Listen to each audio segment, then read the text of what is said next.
I believe this is our final reading of In Love at Ease, Everyday Spirituality with Pramukh Swami Maharaj.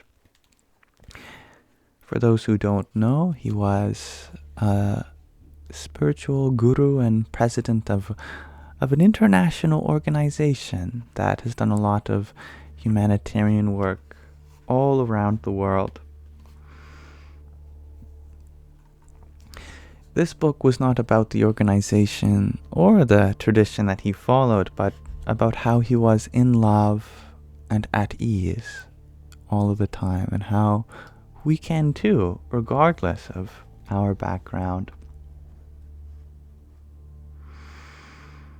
So, it ended with the author in an airport, I believe, in Egypt. He was flying back to New York, and he started crying, remembering his guru, Swamishri, that passed away a year ago at the time of the story.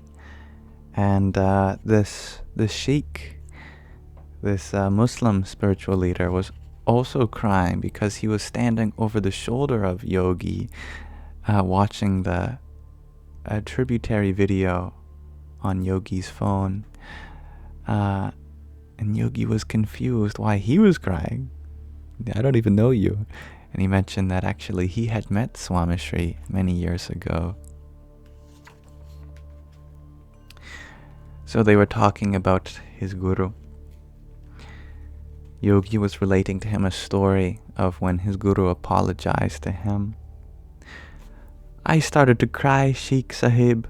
This was the 4th time my guru was apologizing to me. And for what? Because I had failed to go for his darshan on the day that disciples venerate their gurus in the Hindu tradition? Because I need to work on my ego and expectations? I continued to weep silently on the phone, and a few seconds later, I could hear Swamishri gently sniffle. Both of us, guru and disciple, teared up together. I told him that I would be there for darshan in the morning. Swamishri's voice softly crackled as he spoke. When you can, no rush. Just know that whether we are physically together or not, you are never alone. God and Guru, spiritual source, and teacher are always with you. Senior sadhus, senior monks such as Mahant Swami, Ishwar Chananda Swami, and the other bhaktas are always with you. The sheikh was holding my trembling hand as I basked in the joy of the memory of my guru with shades of torment from separation. In that moment, I had an awakening of sorts, and it presented itself here before me. Swamishri had fulfilled his promise. He was always with me. Almost 9,000 kilometers away from home and about 3,000 kilometers away from the closest BAPS Swaminarayan Mandir in Nairobi, Kenya, I found my guru. I felt his presence. Yes, Swamishri's presence was within me, but it was also around me. I found a sense of community with people in every corner of the world. Swamishri's life did not just speak to the Swaminarayan community or the broader Hindu community, but resonated with humanity at large. He built bridges to people's hearts and minds by experiencing the divine within them and disregarding the differences of external station and appearance in society. It was his focus on the inner self and the divine that allowed for him to transcend his own identity as a Hindu Swaminarayan monk to connect equally with all of creation. The Sheikh flight was announced, and it was time for him to depart. What is your name, son? We exchanged names and hugs. Yogi, he said, one more thing. Have you thought about why your guru kept apologizing to you over a span of 3 decades? I was silent. I had never thought about it. I just believed what my friends and peers had surmised. He loved you. You were sensitive. He did not want to hurt you, or you expected too much. The Shaykh found deeper significance. Your guru apologized to you because he wanted to keep you close. It was his language of love with you. He wanted you to have the opportunity to laugh and cry with him. He wanted you to remember these interactions. He wanted you to know that these moments would keep him close to you just as he was keeping you close to him. Swamishri walked with millions by being part of their everyday lives from their childhood to the moment of their passing on. Interactions with Swamishri are meant to sustain the Guru's presence within. They act as guideposts and companions on the spiritual journey. Swamishri was not far. He lived in these memories. The Sheikh was not done. Also, your Guru was teaching you how to love, respect, and heal yourself and others. The Sheikh spun his carry-on bag on its wheels as he prepared to leave. He wanted you to bridge the divide with others in the way that he had. It was a lovely lesson in what is possible if we love, and the two of us have done that today. The Sheikh and I had learned together, albeit distinctly through our own personal interactions with Swamishri. Charitras, or interactions with the Guru, are a relatable source of spiritual learning. These interactions are not from a distant past, nor are they from a mountainside monastery, but they are from the streets and homes of cities and towns that we live in. These interactions are relevant in that they teach us how to communicate and cooperate in home life and workplaces and everywhere in between. Swamishri's life is a roadmap for everyday spiritual living.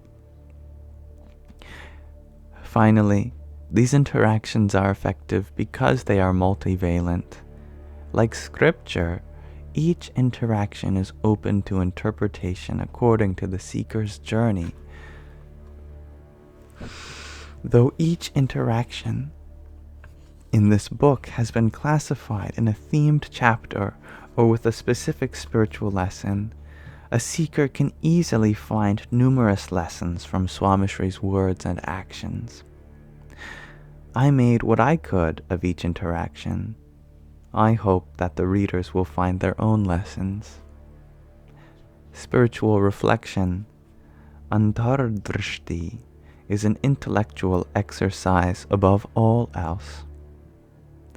Thought is the first step in making the effort to improve and progress on the spiritual path.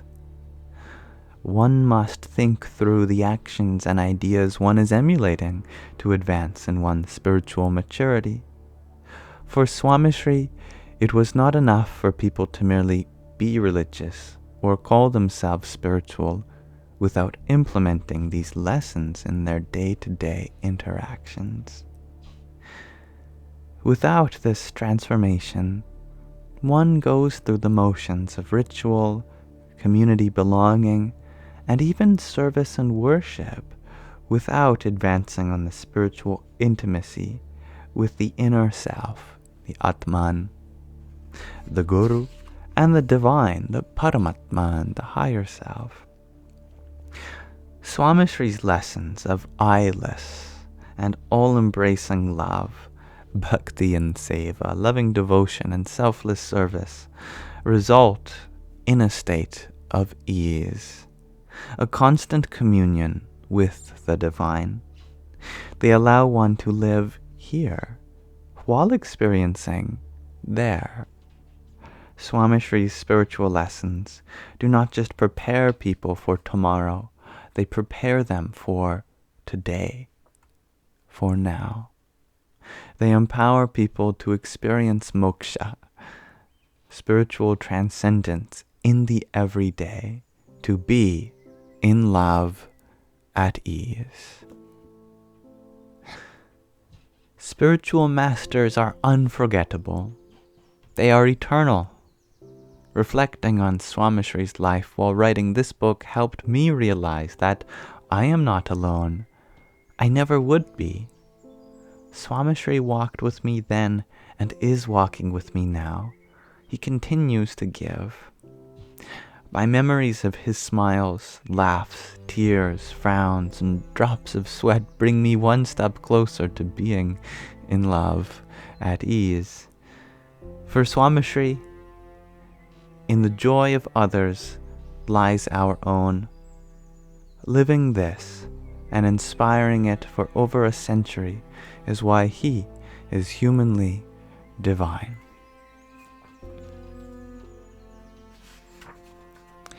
And with that,